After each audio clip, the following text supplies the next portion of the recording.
ଅଭିନୟ କରୁଛୁ କିନ୍ତୁ ଯେମିତି ତା ଝିଅ ଯେମିତି ନ ଆଉ ଝିଅ ଯେମିତି ଜାଣିଲା ଆମ ହାଣ୍ଡି ଫାଟିଯିବ।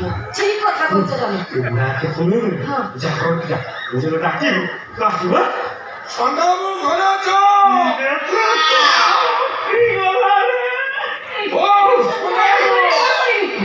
ତୁ ଡାକିଲେ ଆସିବୁ। ଠିକ କଥା କହୁଛ ମୁଁ ଯାଉଛି।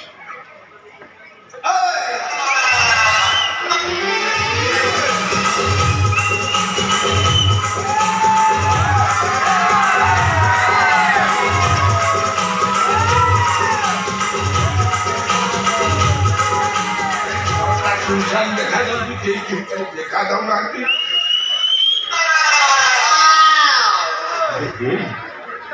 ଭାଇ ବୋଧେ ଠିଆ ହେଇଛି ଆକୁ ନମସ୍କାର ହେଇନି।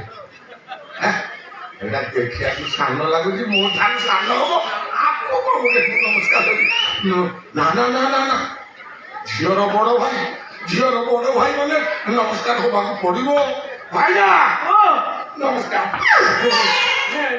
ଭାବିଛି ନମସ୍କାର ନାଇଁ କଥା କହି ଘରଟା ଭାଇ ବଢିଆ କଲର କରୁଛ ଆଖିଟା ଦେଖିବ ଆଖି ଘର ଦେଖିବ ଖଟ ଦେଖିବ ପଟ ଦେଖିବ ତାପରେ ଯାଇ ନମସ୍କାର ହବ ନା। ଆଚ୍ଛା ତମର କହିଲେ ଗଜ ବିହାରୀ ଛପନ ଛତା ହଁ ଆଧରେ କଣ କିଛି ସନ୍ଦେହ। ଆଚ୍ଛା ତମେ ଏମିତି ନାଁ କିଏ ଦେଇଦେବେ? ଏମିତିକା ନା କିଏ ଦେଲା? ଏମିତିକା ନା କିଏ ଦେଲା? ଏମିତିକା ନା ମୋ ବାପା ମା ଦେଲା କିଏ ଦେଲା? ବାପା ମା ଏମିତି ନା କାହିଁ ଦେଲେ? ଏମିତିକା ନା କାହିଁକି ଦେଲେ? ଜାଣ ମୋ ବାପା ମା ପଚାରିବ ତାଙ୍କର କଣ ପଚାରିବା ପାଇଁ ସ୍ୱର୍ଗକୁ ଯିବି? ତମ ଯେତେବେଳେ ନିହାତି ଜାଣିବା ଦରକାର ତମେ ବାପାଙ୍କ ମଣ୍ଡଳ ସ୍ୱର୍ଗକୁ ଯିବ। ଆଚ୍ଛା ଛପନ ମାନେ କଣ? ଛପନ ମାନେ ଗୋଟେ ସଂଖ୍ୟା। ଛଟା ମାନେ ଆମ ସେଇଟା ପୁଣି କଣ? ସେଇଟା ପୁଣି କଣ ଗୋଟାଏ ଛଟା ତାର ଭିତରେ ଗୋଟାଏ। ଆଚ୍ଛା ତମେ ବାହାରିଛ କେତୋଟି? ମାତ୍ର ତିନୋଟି। ମାତ୍ର ତିନୋଟି ଲେଖା ଦେଖ ଆଣିଛନ୍ତି ମିଶେଇଲେ ସବୁଟାଏ 20ରୁ 25 ହେଇଯିବ କିନ୍ତୁ କାଗଜ କଲମରେ ଏତିକି। ଆଚ୍ଛା କେବଳ ଆମେ ମୃତ ନା ଜୀବିତ ସେ କଥା କହିବାକୁ ପଡିବ। ନିଶ୍ଚୟ ପ୍ରଥମଟା ମୃତ। ପ୍ରଥମଟା କେମିତି ମୃତ୍ତା କେମିତି କମଲା ଏଟା ଆଇଁଷ ପୁରିଲା ସମଲା କେମିତି ଗଲା ତୁ ତ କହିବୁ ନା ଆମେ ମୃତ୍ୟୁ ଜାଣି ତୁ ମଲା କେମିତି ଆମେ ସବୁ ଜାଣିବୁ କଣ? ନିହାତି ଆଜ୍ଞା ଆମେ ସିଚୁଏସନ ଚାହୁଁଛୁ ତା ପେଟରେ ଥିଲା ଗ୍ୟାସ୍ ସେଇଥିରେ ସେ ଗୋଟାଏ ବିରାଟ ବଡ କେସ୍ ଘରେ ଗଲା ତା ଲାଶ ସ୍ୱର୍ଗ ଦ୍ୱାରରେ ସ୍ମାସ। ଦ୍ୱିତୀୟଟା ସେଇଟାରେ ଚନ୍ଦ୍ର। ତୃତୀୟ ସେଇଟା ମତେ ଛାଡ଼ି ଆଉ ମୁଁ ଏବେ ଶୁଣୁଛି ସେ ପୁଣି ଆଉ ଗୋଟେ କାହାକୁ ବାହାରିଛି। ସିଏ କାହାକୁ ବାହାରିଛି ମୁଁ କେମିତି ଖାଲି ମତେ ଛାଡ଼ିବ ଆଉ କାହାକୁ ବାହାରି। କିଏ ଅଦ୍ଭୁତ ଘରଟା ତମ ତମ ସ୍ତ୍ରୀ ଆଉ କାହାକୁ ବାହାରୁଛି ତମେ ଜାଣିପାରୁନ? ତମେ କଣ ଅକ୍ଷମ? ଅକ୍ଷମ? ମୁଁ ଅକ୍ଷମ? ଡରିଲା ମୋ ପୁରୁଷ ପଣିଆକୁ ସମ୍ଭାଳି ପାରିଲାନି ଡରିକିରି ଘର ଛାଡ଼ି ପଳେଇ। ମୋ ବୟସ 45ରୁ 47 ଭିତରେ ଦେଇଗଲା।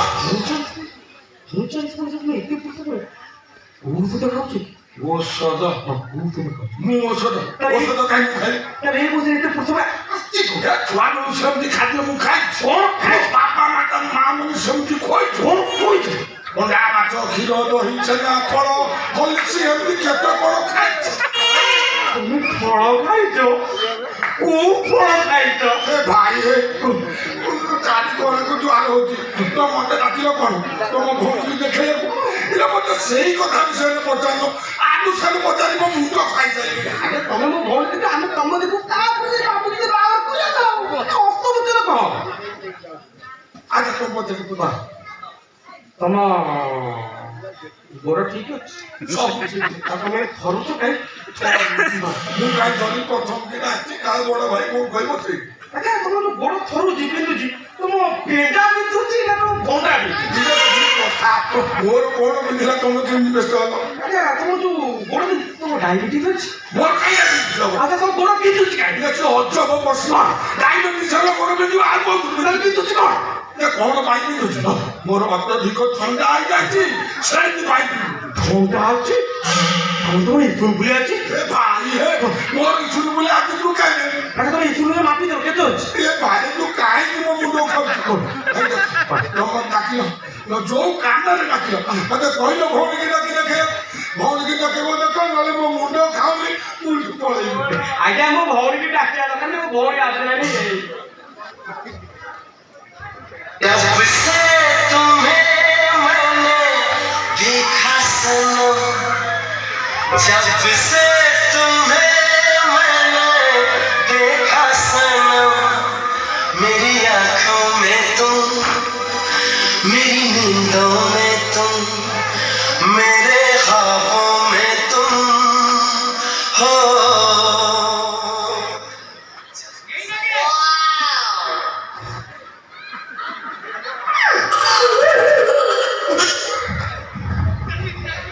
ଆଜ୍ଞା ଏମିତି ହାଡ଼ରେ ଅନେଇଛନ୍ତି କଣ ମୋ ଭଉଣୀ କଣ ମୁଣ୍ଡେ ଗଲା ସିଏ କଲେ ମୁଁ ବି କଲି ତମେ ଅନ୍ୟ ମନସ୍କ ଥିଲ ବୁଝିଲ ତମ ଭାଇ ମତେ ଆଜି ସାରି ପ୍ରଶ୍ନ ପଚାରି ମୋ ମୁଣ୍ଡ ଖାଇସାରିଲେ ଭାଇ ଇଏ କଣ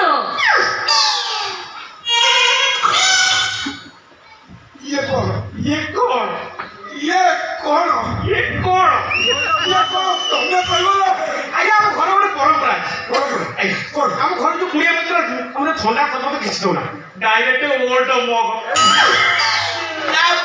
ଇଏ ଆମେରିକାର ଭିତରେ ବା ଆଜ୍ଞା ଆମ ମହାପୁରୁଷର ପୂର୍ବ ପୁରୁଷ ଆସିଥିଲେ ଭାଇ ଘରକୁ ଅତିଥି ମାନଙ୍କୁ ଏମିତି ବ୍ୟବହାର କଲେ